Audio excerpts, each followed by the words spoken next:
Rivoluzione per il Poeto di Quartu che praticamente copia Cagliari, sindaco Milia, ci saranno tutte le fasce per i runner, poi per le piste ciclabili ciclisti meglio, sì, uguale a Cagliari. Ma insomma, rivoluzione è un termine un po' esagerato.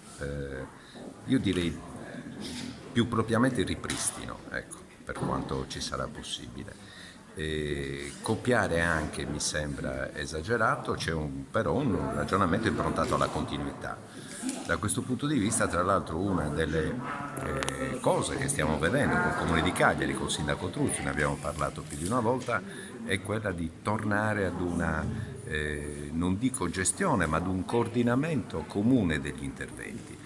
È impensabile che il Poetto, che si compone di 7 km, 3 comuni di Cagliari e 4 comuni di Quartu, non abbia diciamo, anche un'organizzazione, un coordinamento di tutte le iniziative, di tutti i servizi che sia comune tra le due amministrazioni. Dalle immagini che abbiamo già avuto modo di vedere ci saranno appunto delle corsie dedicate ai runner e ai ciclisti e poi uno spazio anche per le auto, per i parcheggi. Sì, però ripristinando la pineta, cioè cercheremo di spostare per quanto possibile e dovrà essere il più possibile, dobbiamo cercare di spostare i parcheggi dalla pineta alla strada. Naturalmente questo richiederà degli interventi anche sulla strada che contengano la velocità, che consentano un utilizzo di natura diversa.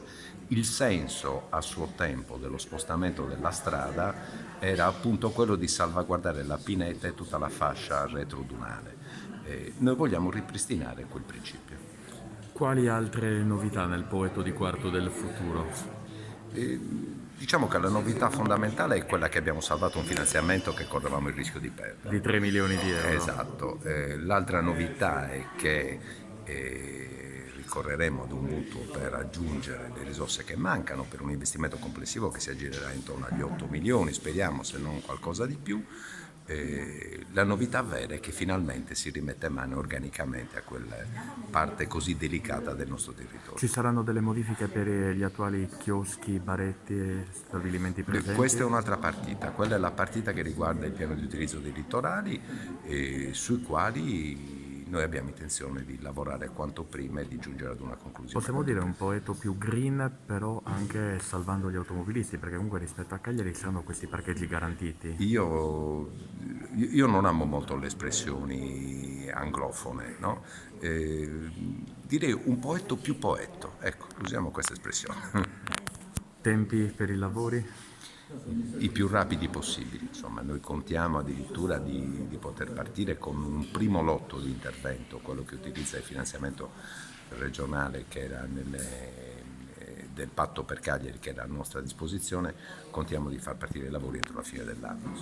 Quindi per l'estate 2022 qualcosa si inizierà a vedere. Nella prima parte ci auguriamo proprio di sì. Prima parte che va dal Marino, No, la prima l'altra. parte partiamo da Margine Rosso in avanti.